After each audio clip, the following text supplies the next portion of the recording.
Students, मैं हूं doctor Vanshika Ahuja और मैं आपका स्वागत करती हूं रेवंशी एकेडमी में। आज हम लोग स्टार्ट कर रहे हैं हमारा second chapter advance financial management subject में, जो एनईबी के अंदर है। सेकंड चैप्टर का नाम है risk analysis and capital budgeting decisions. इसे स्टार्ट करने से पहले मैं आपको बता दूं कि मेरा first chapter capital budgeting decisions, उसकी प्रैक्टिकल प्रॉब्लम चल रहे हैं और लेक्चर 5 कल अपलोड हो जाएगा।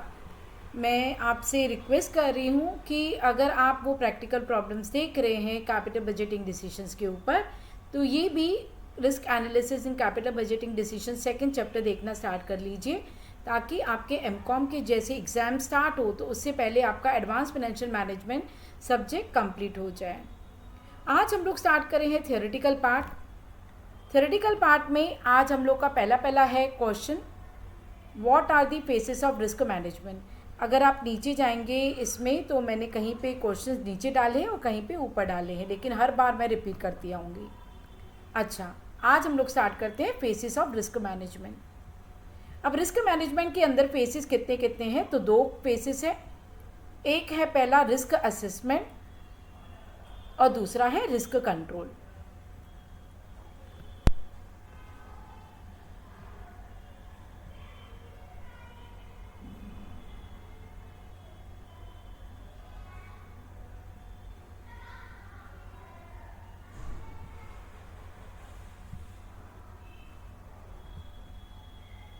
Okay,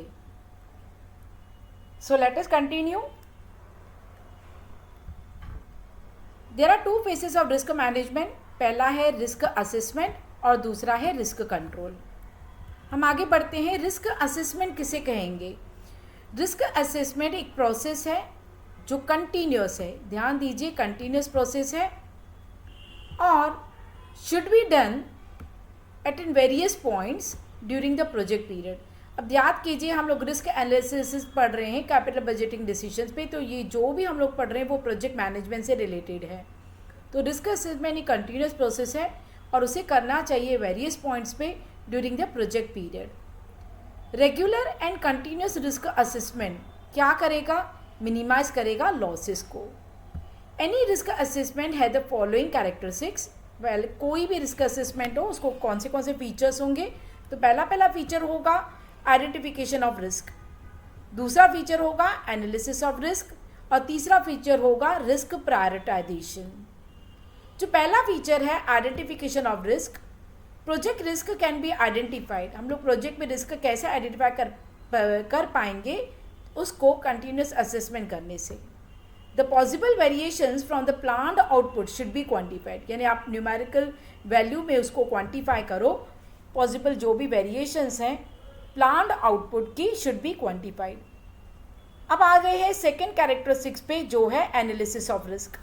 analysis of risk should be done to quantify the effect of the risk. अब एनालिसिस ऑफ रिस्क यानी रिस्क को हम स्टडी क्यों करेंगे? ताकि हम लोग रिस्क के इफेक्ट को हम लोग न्यूमेरिकल वैल्यू में क्वान्टिफाई कर पाए। The variation should be studied and quantified. Also analysis should be done to quantify the effect of the risk on the future inflow, यानी फ्यूचर में भी जितने कैसे हमारे प्रॉफिट होने वाले हैं उस पर भी कोई तरीके की रिस्क है क्या, तो उसको भी क्वान्टिफाई कर पाए। अब आ जाते हैं रिस्क प्रायोरिटाइजेशन पे। It may be possible that the project may face many future risk. ये भी हो सकता है कि इस साल में प्रोजेक्ट में इतनी रिस्क नहीं है, लेकिन सेकेंड ईयर, थर्ड ईयर, आगे चल के बहुत सारी रिस्क हो सकती है। तो some of the risks are important that management may require to be spend considerable time to study them. Risk should be prioritized, यानी वो बोल रहे हैं कि ज़्यादा बड़ी रिस्क है तो उसको प्रायोरिटी दो और उसको पहले स्टडी करो और क्वान्टिफाई करो। अब ये क्या था? ये था रिस्क असेसमेंट। अब हम आ रहे हैं रिस्क कंट्रोल पे।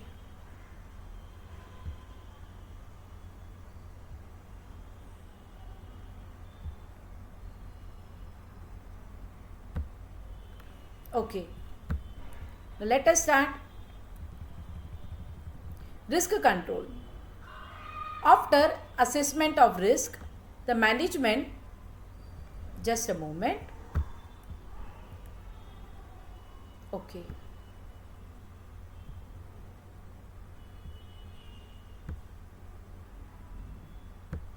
Okay, after assessment of risk the management should try and control the risk. जैसे ही पता चल गया कि रिस्क को स्टडी करके कि कौन सी रिस्क हो सकती है, तो मैनेजमेंट को क्या करना चाहिए, मैनेजमेंट को उसको ट्राई करना चाहिए मैनेजमेंट को कि कंट्रोल कर सके रिस्क को। Risk control can be analyse studied from the following point of view. पहला क्या है, अवॉइडेंस ऑफ रिस्क। हमेशा हम लोग यही सोचते हैं कि रिस्क को फेस करने से पहले अवॉइड करो। The firm should plan to and eliminate the risk from the project. Mitigation of risk यानी रिड्यूस करना रिस्क को। If the risk can not be avoided, अगर रिस्क को हम लोग अवॉइड न कर पाए तो मैनेजमेंट को क्या करना चाहिए, मिटिगेट करना चाहिए यानी रिड्यूस करना चाहिए रिस्क को।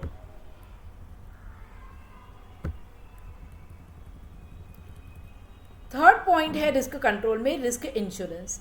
If risk is such that it can be insured, यानी इसको इंश्योरेंस करवा सकते हैं रिस्क को, then it should be. By doing such the risk is transfer to the insurance company, यानी इंश्योरर जो है वो रिस्क उठाने के लिए आपकी तैयार है, आपको क्या करना है, सिर्फ उसके पास प्रीमियम भरना है।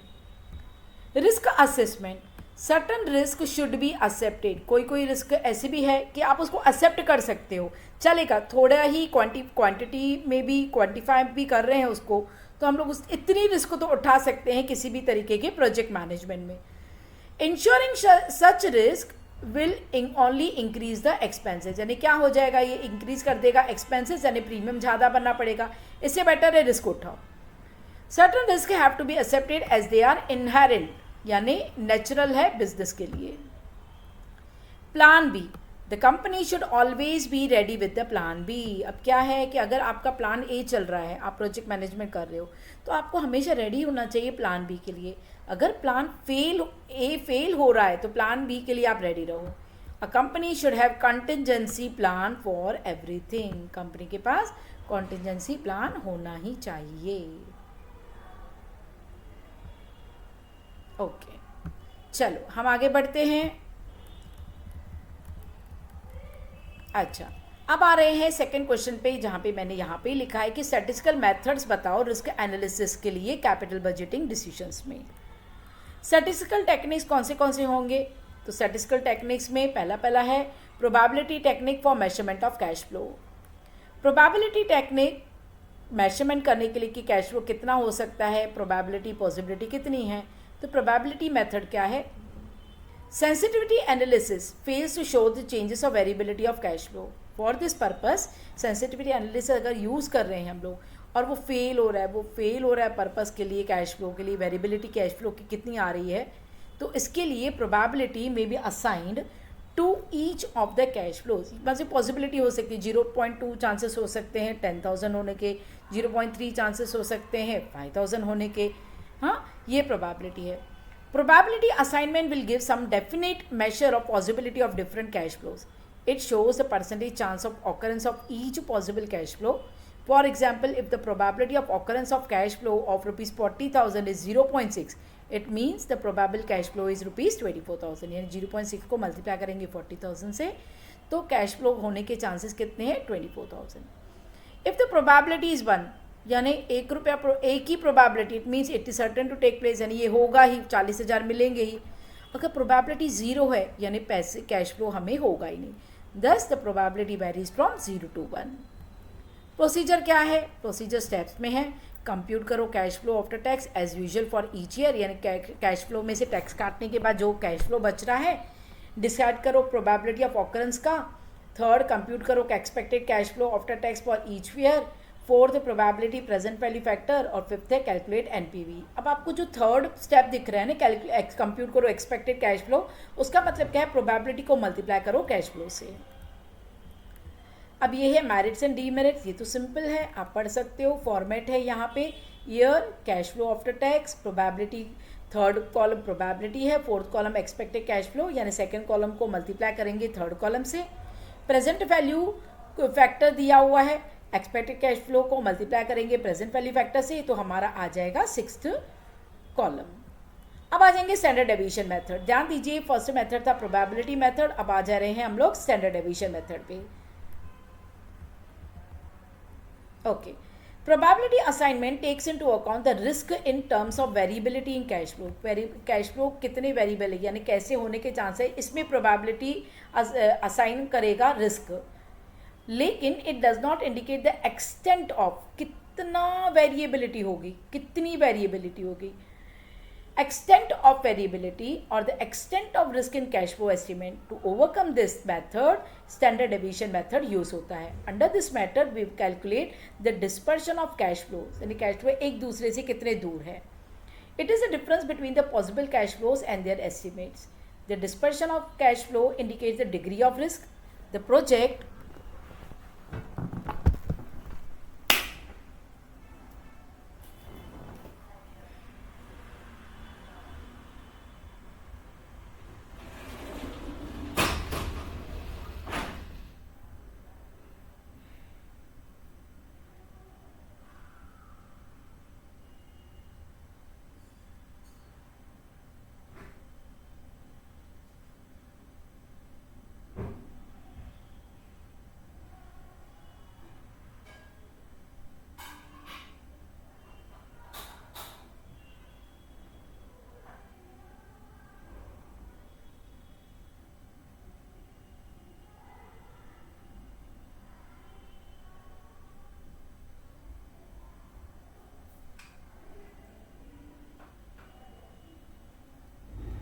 Sorry for the disruption.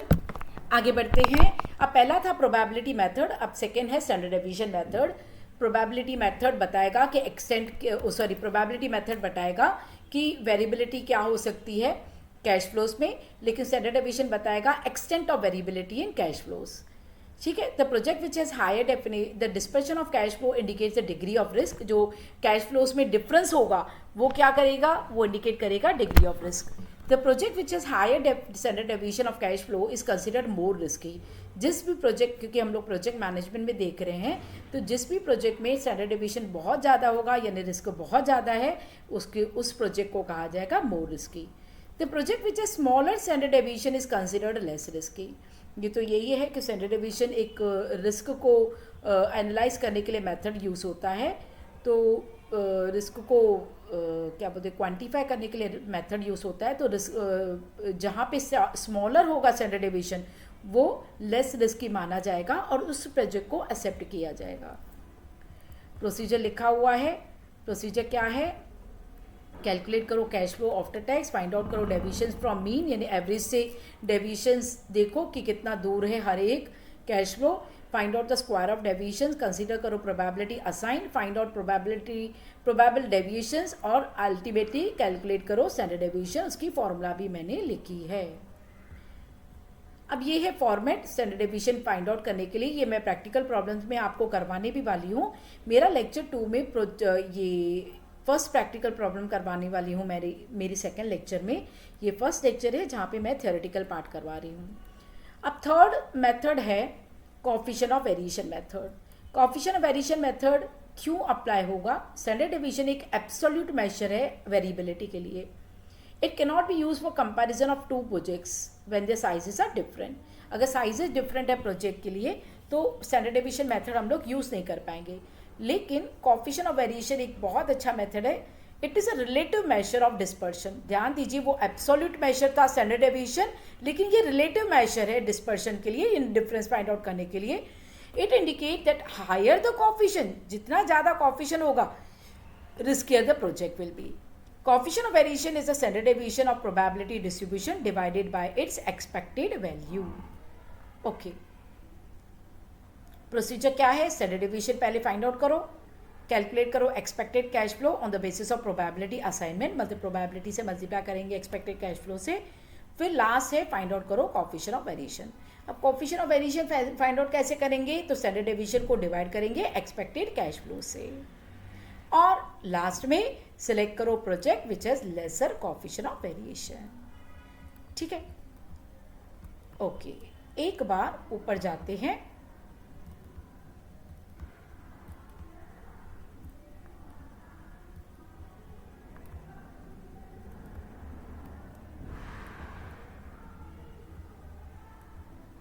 Okay, statistical techniques तो पढ़ लिए, अब हम पढ़ने वाले हैं कन्वेंशनल टेक्निक्स।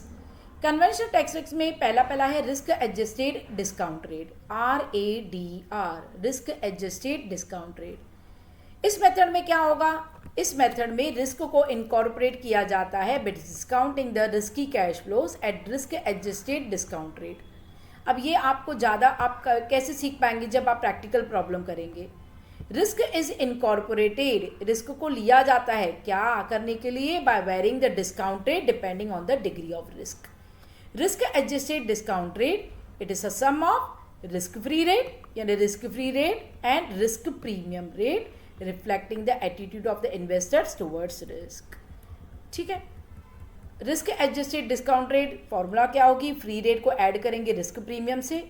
रिस्क प्रीमियम कैसे निकालेंगे, रिस्क प्रीमियम निकालेंगे बीटा को मल्टीप्लाई करेंगे market rate of return minus risk free rate से, और फॉर्मूला भी लिख दी है, B multiply by bracket RM minus RF। Calculation of NPV under risk adjusted discount rate. अब कैसे कैलकुलेट करेंगे, the procedure involves the following step, compute करो risk adjusted discount rate, compute करो risky cash inflows and outflows relating to the project, compute करो NPV using risk adjusted discount rate, take decisions about the acceptance और rejection. If NPV technique is use, ध्यान दीजिए net present value technique अगर आप use कर रहे हो तो एक्सेप्ट करो प्रोजेक्ट जब NPV ज़्यादा हो 0 से, रिजेक्ट करो जब 0 से लेस हो NPV, indifferent बनो when NPV is 0.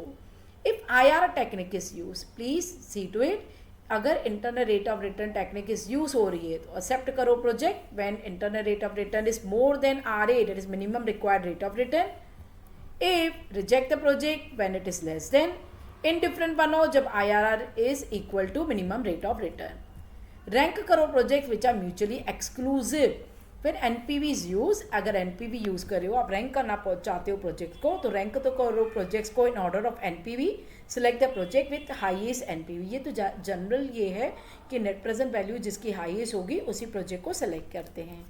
लेकिन NRR क्या होगा, वैसे ही NRR भी होगा when IRR is not NRR, IRR is use, rank the projects in the order of IRR, select the project with highest internal rate of return. Merit से demerit से ये आप पढ़ सकते हैं।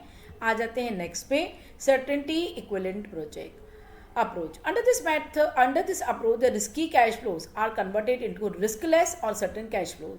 अच्छा, risky project risky cash flows को वो लोग कन्वर्ट कर देंगे रिस्कलेस में। Risky cash flows multiply by certainty equivalent coefficient को मल्टीप्लाई करेंगे। ऑब्जेक्टिव क्या है, अच्छा just a moment, sensitivity analysis. Okay,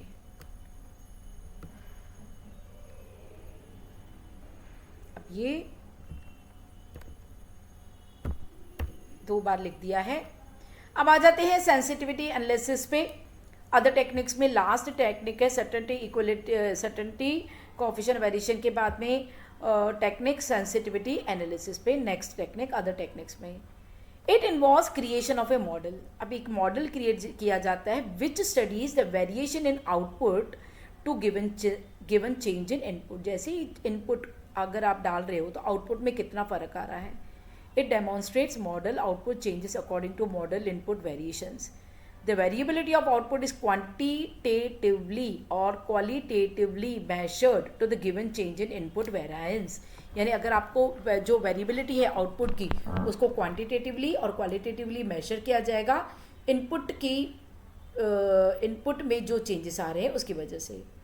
ये एक मैथमेटिकल मॉडल है और इसमें outlined with the help of a number of input elements and can be implemented to check various outflows expected.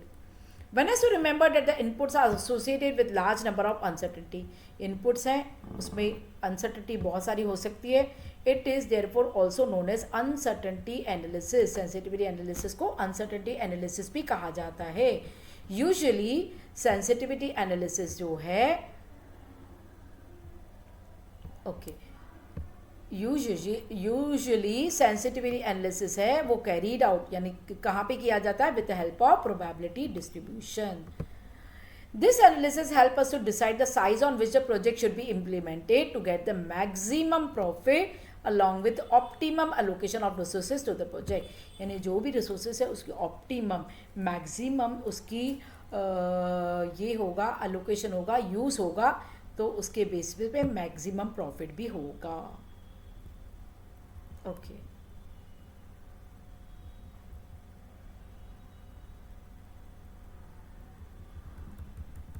ये हम आगे बढ़ते हैं सिनेरियो एनालिसिस पे।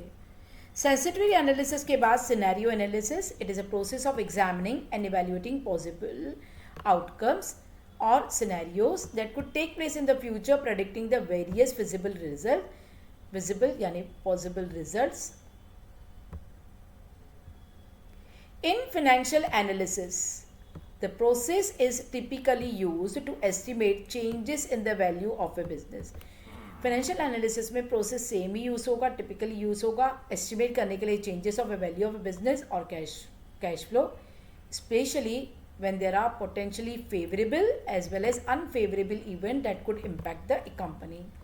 Most of the managers use scenario analysis. अब ध्यान दीजिए, जो भी मैनेजर्स होते हैं प्रोजेक्ट मैनेजमेंट में, वो ज़्यादातर सिनेरियो एनालिसिस यूज़ करते हैं। क्या करने के लिए? डिसीजन लेने के लिए, क्या फाइंड आउट करने के लिए बेस्ट सिनेरियो कौन सा होगा, as well as worst case scenario कैसा होगा, वेल एंटिसिपेटिंग प्रॉफिट्स और losses. Individuals use this technique when they have a big investment coming up, purchase of house या सेटिंग अप ए बिजनेस। यानी आपके पास बहुत ज़्यादा, आपके पास 50 लाख रुपीज़ पड़े हैं, आप सोच रहे हो कि बिजनेस स्टार्ट करूं कि घर खरीद लूं, तो ये है सिनेरियो। दो सिनेरियोज हैं। While performing the analysis, the managers and the executives generate different future states of the business, the industry and the economy. These future states will form discrete scenarios that include assumptions such as product prices, customer metrics, operating cost, inflation interest rates and other drivers of the business, यानी जो business को चला रहे हैं या जो effect करेंगे। ठीक है, this is not a 3 scenario, this is 2 scenario. Okay, 2 scenario. Manager start with the 2 basic scenarios, 2 basic scenarios, that is base case scenario. It is every scenario based on the management assumption. While calculating NPV, net present value, the rates most likely to be used are the discount rate, cash flow growth rate और tax rate. Worst case scenario क्या होगा? Consider the most serious or severe outcome that may happen in the given situation. Calculate करो net present value, compute करो certain cash flow, risky cash flow, oblique coefficient, certainty equivalent coefficient, compute net present value using risk free discount rate. Risk free discount rate जो मैंने आपको पहले करवाया, risk free rate plus premium rate. Okay, अब आ जाते हैं next पे, डिसीजन ट्री एनालिसिस पे। अच्छा, ये भगा रही हूँ क्योंकि बहुत ज़्यादा करवाऊंगी तो लेक्चर तो बहुत बड़ा हो जाएगा। Decision tree analysis, it is another quantitative technique used to evaluate risky proposals. In many cases, present investment decisions may have its impact on future investment decisions. यहाँ पे सीक्वेंस बनाया जाता है डिसीजंस ओवर टाइम में, अगर ये होगा तो ऐसा होगा, अगर ये होगा तो ऐसा होगा। डिसीजन ट्री एनालिसिस ऐसे बनाया जाता है। Decision tree is a graphic display है relationship between a present decision and possible future events, future decisions and their consequences. In other words, a decision tree is a pictorial representation है in a tree form which indicates the magnitude of probability and interrelationship of all possible outcomes. अब ये भी मैं करवाने वाली हूँ आपको, decision tree analysis का अगर प्रॉब्लम्स होंगे तो इसमें मैं ये करवाने वाली हूँ। अब under decision tree approach it is possible to see a large number of decisions arising out of the main decision. A main या तो subdivision shows various alternative which enables a manager to make a choice of the best alternative. Best alternative choice करने में ये help करेगा। अब आ जाते हैं next and I think so last, Monte Carlo simulation. Monte Carlo simulation is a method है that uses repetitive random sampling. Random sampling है, उसको रिपीटेडली यूज करेंगे टू जनरेट मल्टीपल सिनेरियोज, बहुत सारे सिनेरियोज दिखाने के लिए, और उन सिनेरियोज में देखेंगे कि कौन सा बेस्ट सिनेरियो है। Allowing you to analyse and understand the behaviour of a system. अब इसमें 15 स्टेप्स नहीं, जस्ट अ मोमेंट, हाँ 15 स्टेप्स लिखे हुए हैं, ये स्टेप्स आप पढ़ लीजिएगा मैंने एक एग्जाम्पल दिया है Monte Carlo game. The Monte Carlo game is a simplification of A complicated system of determining the probabilities of events using random chance. For example consider a game. एक गेम कंसिडर कीजिए जहाँ पे आप role कर रहे हैं dice को to see what outcome would occur, यानी डाइस में क्या आ रहा है, कौन सा नंबर आ रहा है. By playing such a game repeatedly you can start to build stats and patterns such as how often you roll a 6 followed by a 2. ठीक है, आप कितनी बार आप कैसे रोल करोगे 6 को followed by a second. The Monte Carlo simulation technique uses this concept to map the idea. Map करने के लिए आइडिया को, कि आइडिया को दिखाने के लिए कैसे होता है on to a real world problem. For example if you are launching, अगर एक कोई कंपनी लॉन्च करी अपना न्यू प्रोडक्ट, तो you would want to calculate the probability of your product succeeding the market. के कितनी प्रोबेबिलिटी कि आपका मार्केट में प्रोडक्ट चल निकलेगा. तो you could use the Monte Carlo method to calculate the range of possibility, कितनी पॉसिबिलिटीज़ हैं of all uncertain variables that impact the end result. By running the simulation thousands of times with random numbers, like rolling a dice thousand of times, अगर आप 1000 of times को जैसे role कर रहे हो ये, तो आप 1000 of times random numbers को देखोगे, you will calculate the range of possible outcome for your product launch.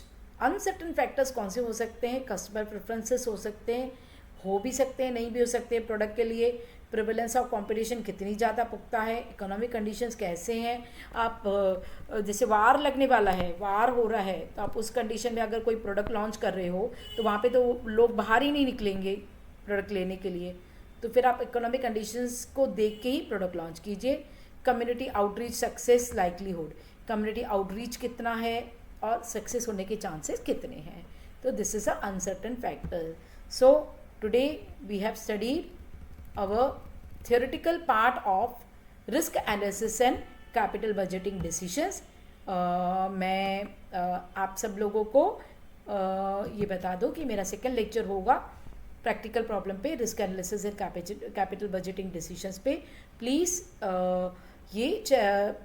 ये वीडियो देखने के बाद ही आप वो वीडियो देखिएगा, तो आपको बहुत अच्छे से समझ में आ जाएगा. Okay, thank you so much. आज हम लोग यहाँ पे वाइंड अप कर रहे हैं. Okay, so we will wind up here. I request everyone, आपको अगर ये समझ में आया है तो आप प्लीज़ इस वीडियो को ज़्यादा से ज़्यादा शेयर कीजिए. और अगर फ्रेंड्स को कह सकते हैं कि आप एमकॉम कर रहे हो, आप फ्रेंड्स को कह सकते हैं, तो प्लीज़ आप फ्रेंड्स को कहिए कि वो भी इसको वीडियो को शेयर करें और सब्सक्राइब कीजिए.